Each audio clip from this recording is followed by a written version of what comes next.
दोस्तों, आप सभी का हार्दिक स्वागत है हेल्थ क्यू चैनल में। ये एक हेल्थ अवेयरनेस चैनल है जहां मेरा उद्देश्य है कि मैं आपको मोटिवेट कर सकूं आपके हेल्थ के प्रति। आज के इस वीडियो में बात करूंगी एनडीटी कॉन्सेप्ट के बारे में या बोबार्ट कॉन्सेप्ट के बारे में। क्या है ये टेक्निक और ये क्यों यूज की जाती है, इसके क्या फायदे हैं, इसके बारे में हम डिस्कस करेंगे। तो अगर आप इस वीडियो में इंटरेस्टेड है तो जरूर से इस वीडियो को देखिए अंत तक के। चलिए शुरू करते हैं।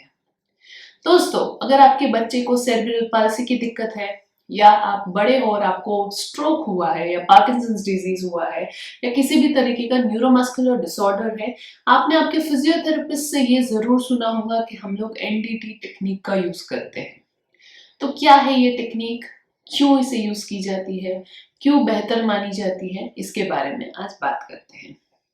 दोस्तों, एनडीटी टेक्निक जो है ये एक हैंड्स ऑन अप्रोच है जिसका मकसद है कि जो इंसान है इसके फंक्शंस को इम्प्रूव करना, इसकी एबिलिटी ऑफ मूवमेंट को इम्प्रूव करना, जो अक्सर कम हो जाती है, लिमिट हो जाती है या इम्पेयर हो जाती है एक न्यूरोलॉजिकल डिसऑर्डर के चलते। ये जो टेक्निक है इसका इन्वेंशन किया था एक जर्मन फिजियोथेरेपिस्ट ने जिसका नाम है मिसेस बर्टा बोबार्ट, और उनके जो हस्बैंड थे वो एक पीडियाट्रिशियन थे। तो दोनों ने मिलके इस टेक्निक का इन्वेंशन किया, इस टेक्निक को आगे लाए। इन्होंने बहुत रिसर्च किया इस पे और आज ये इस मुकाम पे है कि ये एक one of the most widely accepted principle of treatment है जो सारे ग्लोब के फिजियोथेरेपिस्ट एक्सेप्ट करते हैं और इसे यूज करते हैं। ये जो थेरेपी है ये कुछ प्रिंसिपल्स के बेसिस पे है, इसके प्रिंसिपल्स पे आधार रखती है और ये प्रिंसिपल्स के आधार पर ही इस ट्रीटमेंट को दिया जाता है। तो क्या है ये प्रिंसिपल्स, पहले ये समझते हैं क्योंकि ये समझना जरूरी है। अगर आप समझोगे तो आप इसके फायदे समझ पाओगे। तो जो पहला प्रिंसिपल है एनडीटी का या बोबार्ट का वो है कि इट इज इम्पॉसिबल, बिल्कुल ये ना के बराबर पॉसिबल है कि अगर आपकी बॉडी में एबनॉर्मल मूवमेंट पैटर्न्स अगर ऑलरेडी प्रेजेंट है तो उसके ऊपर आप नॉर्मल मूवमेंट को इम्पोज नहीं कर सकते हो। सबसे पहले जरूरी है कि जो एबनॉर्मल मूवमेंट पैटर्न्स है उसको ब्रेक किया जाए, उसको तोड़ा जाए, जितना पॉसिबल हो उसको तोड़ के फिर धीरे धीरे नॉर्मल पैटर्न्स को डेवलप किया जाए। अगर फॉर एग्जाम्पल अगर आप चलना चाहते हो, अगर आपके चलने के पैटर्न्स ही सही नहीं है और आप किसी को फोर्स करते हो चले चले चले चले चले, तो वो नहीं चल पाएंगे क्योंकि नॉर्मल मूवमेंट पैटर्न आएंगे ही नहीं। इसलिए पहले ये जरूरी है कि सही तरीका सिखाया जाए, सही पैटर्न्स को डेवलप किया जाए और उसके बाद उस एक्टिविटी पे जाया जाए। ये है पहला प्रिंसिपल।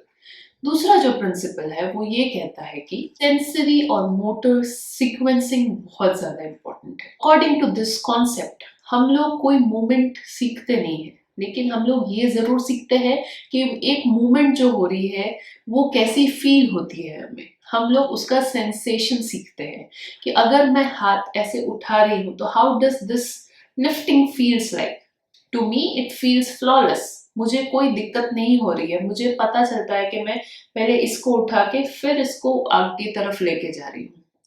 ये सेंसरी और मोटर मूवमेंट का एक साथ ही साथ कॉम्बिनेशन है, यानी कि जब कोई मसल कॉन्ट्रैक्ट हो रहा है साथ ही साथ मेरे जो सेंसरी रिसेप्टर्स होते हैं वो ब्रेन को मैसेज पहुंचा रहे हैं कि okay I feel this in a normal way. एक सीक्वेंस में ये एक्टिविटी हो रही है, पहले मैं नेक के मसल को एक्टिवेट कर रही हूँ, फिर शोल्डर के मसल को एक्टिवेट कर रही हूँ, फिर हाथ के मसल को एक्टिवेट कर रही हूँ, फिर रिस्ट के मसल को एक्टिवेट कर रही हूँ।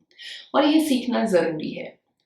अनफॉर्चुनेटली जो न्यूरोमस्कुलर डिसऑर्डर्स होते हैं इसमें ये जो सीक्वेंसिंग है ये गलत होती है और इसीलिए इन्हें सिखाना जरूरी होता है। जो तीसरा प्रिंसिपल है वो है इनहिबिटरी कंट्रोल, जिसका ये मतलब है कि जब भी हम कोई मूवमेंट करना चाहते हैं तो एक जो ग्रुप ऑफ मसल है इनका कॉन्ट्रैक्ट होना जरूरी है और जो दूसरे ग्रुप ऑफ मसल है इनका रिलैक्स होना जरूरी है, तभी जाके एक मूवमेंट पॉसिबल हो पाती है।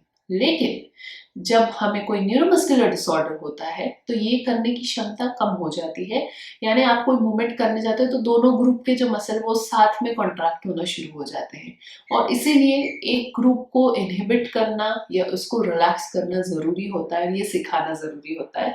और ये इस प्रिंसिपल में बिल्कुल एडप्ट किया हुआ है और इस प्रिंसिपल के आधार पर ही ट्रीटमेंट ली जाती है। अब बात करते हैं अगले प्रिंसिपल की, जो है inhibition combined with stimulation and facilitation. तो ये प्रिंसिपल ये कहता है कि ना ही सिर्फ ये ज़रूरी है कि जो गलत मूवमेंट्स है उसको इनहिबिट करनी चाहिए, लेकिन एट द सेम टाइम हमें जहाँ जहाँ ऐसा लगता है कि मूवमेंट्स अप्रोप्रिएट नहीं हो रही है, कुछ मसल है वो वीक है, वो पूरी तरीके से अपनी ताकत नहीं यूज कर रहे हैं, उन्हें स्टिमुलेट करना भी ज़रूरी है और स्टिमुलेशन के साथ ही साथ उन्हें गाइड करना, फैसिलिटेट करना भी ज़रूरी है। और इसी प्रिंसिपल के आधार पे आगे का ट्रीटमेंट डिसाइड किया जाता है। अगला जो प्रिंसिपल है वो है फोकस और डायनामिक पॉइंट्स। हमारे जो बॉडी का जो कोर होता है, जो सेंटर होता है, वहाँ कुछ कुछ पॉइंट्स होते हैं, कुछ कुछ एरियाज होते हैं जहाँ से एक मूवमेंट इनिशिएट होती है। फॉर एग्जाम्पल अगर मैं शोल्डर की बात कर रही हूँ तो जो मूवमेंट होती है ये इनिशिएट यूजुअली होती है हमारे अपर बैक रीजन से, यहाँ के मसल और अराउंड लोअर नेक रीजन से। तो जो फैसिलिटेशन हम कर रहे हैं, पेशेंट को जो गाइडेंस दे रहे हैं, वो यहाँ से शुरू होनी चाहिए। इसीलिए कभी भी आप कोई मूवमेंट अगर सीपी के बच्चे को सिखाते हो या स्ट्रोक के पेशेंट को सिखाते हो तो हमेशा शुरुआत सेंटर से करनी चाहिए, ना कि हाथों से करनी चाहिए, क्योंकि जो एक्टिवेशन होता है वो हमेशा सेंटर से ही आता है। तो ये एक बहुत ही महत्वपूर्ण प्रिंसिपल। अगला प्रिंसिपल है ट्रीटमेंट इन फंक्शनल सिचुएशन। इसका ये मतलब है कि हम जो भी चीज़ एक्सरसाइजेस के द्वारा सीख रहे हैं, फिजियोथेरेपी की मदद से सीख रहे हैं, ये सारी चीज़ों का फिर जो पेशेंट है या जो मरीज है या जो बच्चा है उसको उसके डे टू डे लाइफ में उसका इम्प्लीमेंटेशन करना आना चाहिए। अगर ये इम्प्लीमेंटेशन नहीं हो रहा है तो ये सारी एक्सरसाइजेस का कोई भी फायदा नहीं है। अगर बच्चा एक्सरसाइजेस में शोल्डर एक्टिविटी सीख रहा है तो उसकी मदद से बच्चे के अंदर ये डेवलपमेंट होना चाहिए कि वो हाथों को सही तरीके से इस्तेमाल कर सके, तभी जाके ट्रीटमेंट इफेक्टिव होगी। अगला प्रिंसिपल है involvement of parents and care givers. According to NDT, कभी भी कोई भी न्यूरोमस्कुलर डिसऑर्डर है, इसका ट्रीटमेंट एक इंसान नहीं कर सकता, ये एक टीम अप्रोच है और इसीलिए इसमें पेरेंट्स या केयर गिवर का बहुत ज़्यादा ज़रूरी रोल है। और ये मैं हमेशा अपने वीडियोस में भी कहती हूँ कि parents are better therapist for the kids compare to us because they spend more time. According to ये प्रिंसिपल ये कहा गया है कि इट्स नॉट जस्ट इनफ कि आप सिर्फ 2 घंटे थेरेपी सेंटर में जाके थेरेपी ले लो और दैट्स इट डन, ऐसे नहीं। आपको as an parent, as an care giver अपना भी इन्वॉल्वमेंट देना पड़ेगा, ताकि जो भी बच्चा सीख रहा है या डेवलप कर रहा है थेरेपी सेंटर में, उन सारी चीज़ों का इम्प्लीमेंटेशन वो घर पे कर पाए। तो ये भी एक बहुत ज़रूरी एस्पेक्ट है। अगली जो चीज़ आती है, जो इम्पोर्टेंट चीज़ आती है, वो है team approach, multidisciplinary approach. Again according to NDT therapy या एनडीटी अप्रोच, एक फिजियोथेरेपिस्ट अकेला अगर ट्रीटमेंट करता है बच्चे का तो कुछ ही जगह में डेवलपमेंट या बेनिफिट्स देखने मिलेंगे। लेकिन जब बहुत अलग अलग टाइप के थेरेपिस्ट है, जैसे ऑक्यूपेशनल थेरेपिस्ट है, स्पीच थेरेपिस्ट है, पोट्रियाटिस्ट है, अगर ये सब लोग मिलके जब कोई काम करते हैं एक बच्चे पे गोल रख के, तब जाके अगर थेरेपी हो पाती है तो वो ज़्यादा इफेक्टिव एंड एफिशिएंट होती है। तो इन प्रिंसिपल के आधार पर ही एनडीटी कॉन्सेप्ट पूरा निर्भर करता है और इसके ये फायदे होते हैं कि इससे एक बेहतर मूवमेंट कंट्रोल आप सिखा सकते हो एक पेशेंट को। इसकी मदद से ना ही सिर्फ मूवमेंट डेवलपमेंट होती है, लेकिन ब्रेन भी धीरे धीरे अपने नए वायर्स, नए मैप्स बनाता है, नई तरीके से ऑर्गेनाइज होता है, जो नियर नॉर्मल ब्रेन हो सकता है। जो तीसरा बेनिफिट है इस अप्रोच का, वो है कि ये सेंसरी सिस्टम को एक्टिवेट करता है। जैसे मैंने अपने प्रिंसिपल्स में भी कहा कि सेंसरी सिस्टम बहुत ज़्यादा इंपॉर्टेंट है और इसका एक्टिवेशन होना भी बहुत ज़्यादा इंपॉर्टेंट है। और ये तभी पॉसिबल है जब आप सेंसरी सिस्टम को एक्टिवेट करते हो। और न्यूरो डेवलपमेंटल टेक्निक या मेथड बहुत ज़्यादा फोकस करती है कि इस ट्रीटमेंट अप्रोच में कि सेंसरी सिस्टम को आप जितना ज़्यादा एक्टिवेट कर सको उतना ज़्यादा बेहतर है।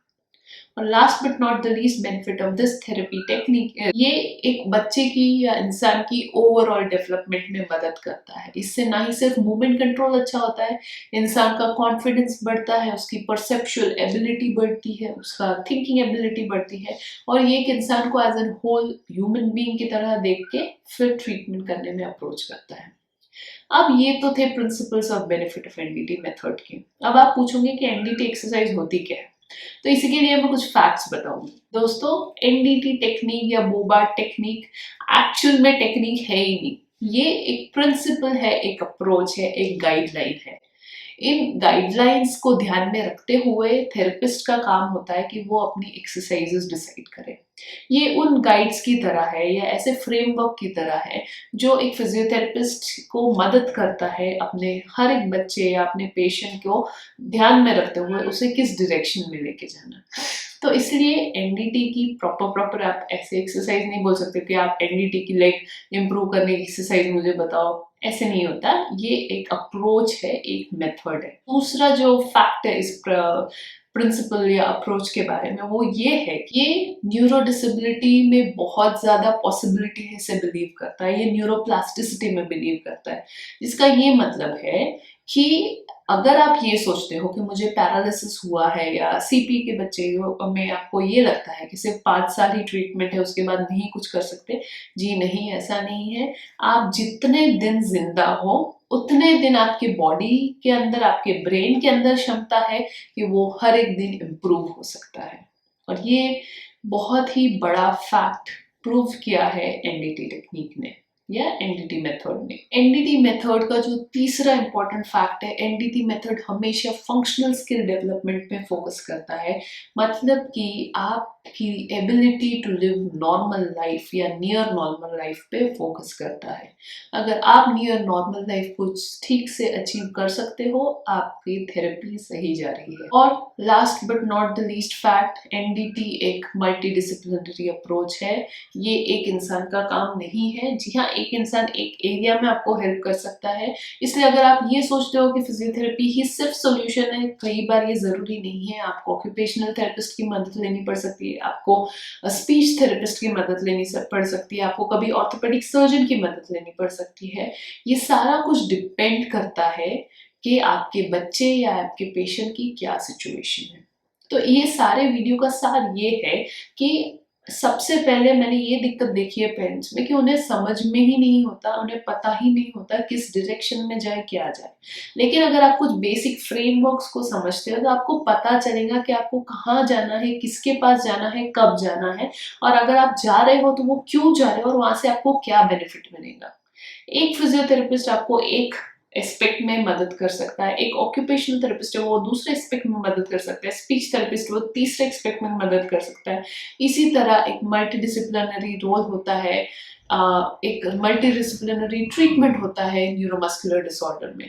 और इन सभी चीज़ों में आप एज एन पेरेंट या एज एन केयर गिवर बहुत ज़्यादा इंपॉर्टेंट रोल प्ले करते हो, क्योंकि आपका जो मरीज है, आपका पेशेंट है या जो आपका बच्चा है, उसमें एबिलिटीज नहीं है कुछ। तो जहाँ जहाँ आपको फैसिलिटेट करने की ज़रूरत पड़ सकती है, कहाँ कहाँ आपको स्टिमुलेट करने की ज़रूरत पड़ सकती है, इनकरेज करने की ज़रूरत पड़ सकती है, और कहीं कहीं आपको इनहिबिट करने की भी ज़रूरत पड़ सकती है, आपको टोकने की भी ज़रूरत पड़ सकती है कि आप इस तरीके से मूवमेंट ना करें। तो इसी वीडियो के माध्यम से मैं आपको गाइड करना चाहती हूँ, आपको बताना चाहती हूँ कि आप आपके बच्चे की या आपके स्ट्रोक के पेशेंट जो मरीज है उसको घर पे कैसे कैसे धीरे धीरे मैनेज कर सकते हैं।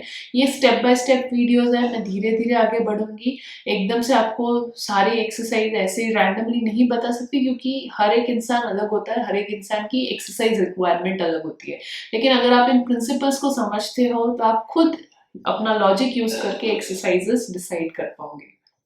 आशा करती हूँ मेरे इन वीडियो से आपको समझ में आ रहा है कि सेरिब्रल पाल्सी या न्यूरोमस्कुलर डिसऑर्डर्स क्या होते हैं और इसका कैसे इलाज होता है with the help of movement related therapies. अगर हाँ, तो जरूर से इस वीडियो को लाइक कीजिए, शेयर कीजिए, सब्सक्राइब कीजिए। मैं मिलती हूँ आपको अगले वीडियो में। धन्यवाद।